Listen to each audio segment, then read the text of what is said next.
it going? I'm doing fantastic. How about you? Good. So how long did it take you to pick what you're going to wear this morning? Please don't ask my son that question. You know that a few days ago, he asked me, why does it take you so long to pick a clothes? So, honestly speaking, sometimes it takes a little more than what I would like to admit. Yeah. Mm-hmm. Well, this morning I was standing there with my cup of tea. I had like my robe half on, half off, and I was trying to decide if I wanted to look like I had it all together or if I was going to have a date with my couch, and I kind of ended up somewhere in between. The funny part is that when we show up, we show us with short slips. I know, it's weird. It's like in junior high when everybody's like, are you wearing a skirt tomorrow? Yes. We didn't do that. No, that's the whole vibe. And maybe it's in a little bit of what we're going to be talking about today, right? It is, because indecision shows up in every corner of your life. From outfits to careers, relationships to money moves. We say we don't know what to do, but most of the time, we are just scared to choose. Yes. Exactly. So welcome back to Find Your Whys, everybody. I'm Yvonne Clark. I'm a financial coach and professional realist. I'm helping you break up with old money patterns that just don't fit your life anymore. And I'm Yndhira, your leadership and life coach, and I'm always working to helping people reclaim their identity in their personal and professional environment. Yeah, we're really glad that you're here, because this one is for everybody who's sitting on the fence, over analyzing every option. Maybe you're waiting for a sign from God, I don't know, when really you just need to make a move. And now, like I was telling you before, I think this episode it's hitting home to me. So because every time we make a plan, it's like we're getting out of our comfort zone, and we tend to feel that we're stuck or that we don't know what to do. And exactly, if we go deeper, sometimes we do know what we have to do, but sometimes we are just afraid of choosing, or that what selection will cost you. Yeah, well, I'll go first and tell you what I felt. I've been in the fear zone multiple times in my life, especially when I was thinking about leaving my 9-to-5 to coach full time. I honestly felt like I was standing on the edge of a cliff. It was terrifying. It really was. But of course, I wasn't standing at the edge of a cliff. It was literally just a fork in the road. I had to make a decision. I knew in my heart what I needed to do, but I was terrified of making that decision. But let me tell you, it's normal that we feel that fear. And I'm glad that you made that point, because honestly speaking, I think when fear loves to exaggerate everything, and it has happened to me also when I have made some changes in my life as well. But what I have noticed is that it's very rare when my reality is worse than my imagination. In many cases, my imagination is like, I made a decision and it's like, rumble, it's worst case scenarios. So it's so scary, but the scary moment, at least for me, is the moment that I made the decision. But once that I made the decision, I kind of own it. And I said, okay, I have to go with the flow. So I don't know if it's the same thing with you. Yeah, I think it's true. I was talking with a good friend not too long ago, and she was going through some stuff. And she said something to me that I think a lot of us have felt, or even said ourselves. And that is, I just want somebody to tell me what to do. I mean, I had to laugh because I know I have even felt that way. But then I was like, I'm glad we're good friends, because I was like, no, you don't. You just want somebody to blame if things don't work out. I mean, we both laughed a little bit because, like I said, we're good friends. So I could say something like that to her. But honestly, there was some truth to it. And then I think, I know when I say it, there's truth to it. A lot of times we're not really stuck. We're just stalling because choosing feels really risky. Let me tell you that the same thing happened to me with some close people in my life. When they called me and asked me, what would you do? And then my question, what do you want to do? What do you think is best for you? I said, I'm calling my relative. I'm not calling a coach. So definitely, it's because I think once we choose the decision and the outcome is ours. And that's the scary part. So, and let me tell you, sometimes we really feel stuck, but it's because we're waiting for someone else to make the decision, and like you said, to have someone that we blame for that choice. Yes. But also, I have noticed that sometimes it's that, at least in my case, I feel stuck if I have outgrown something, Yep. and I don't have yet the courage, and I haven't have the clarity to go to that next step. So Mhm. sometimes also can be stuck because you are ready for a shift, but you are feeling scary, and it's like you're falling behind, but you know that you're ready for the change. If I say in a better way. No, it's absolutely true, because even though we know we've outgrown something and it's scary to move, it's still comfortable where we're at. So I totally get it. Correct. That's exactly what I wanted to say. Thank you.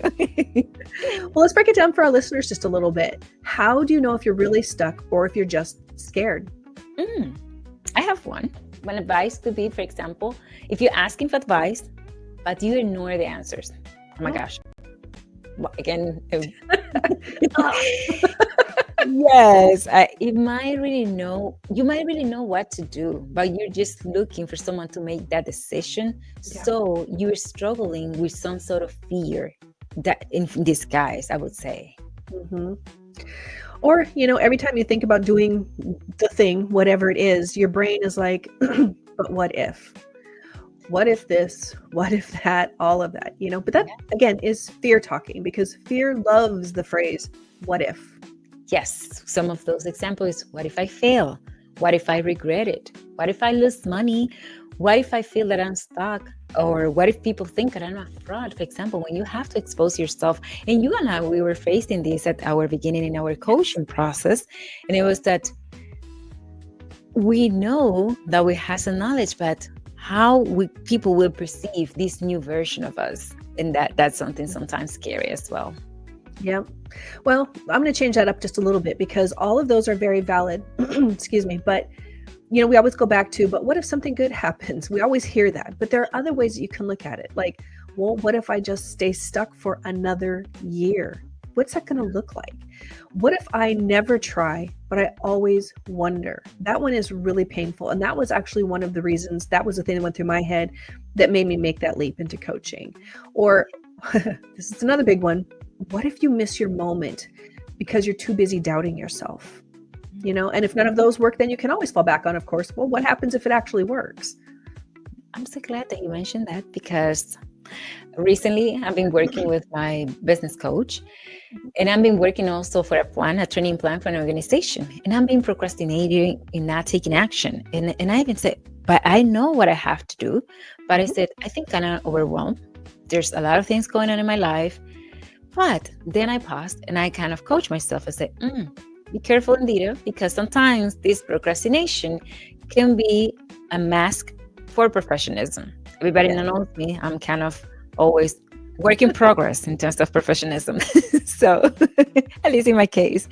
So, it was not that I was so overwhelmed. It was that fear in disguise. I was waiting for the perfect moment, more time, more energy, more knowledge.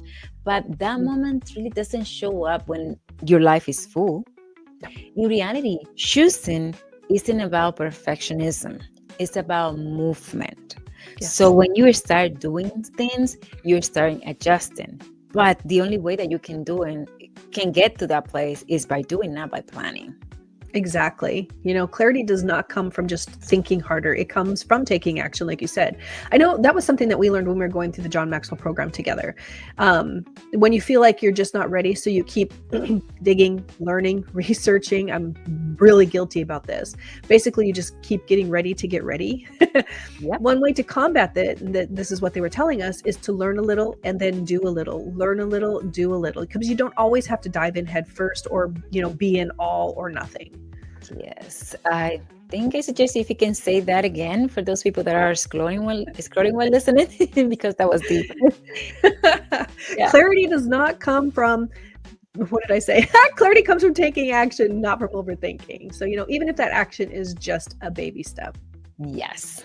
Okay, so let's dive a little bit for our listeners, some tools that how they can understand how to get unstuck. Yes. The first thing is get clear what you do know. Stop focusing on the unknown. And that was what's happening for me with the coaching process. I was focusing on the things that I don't know.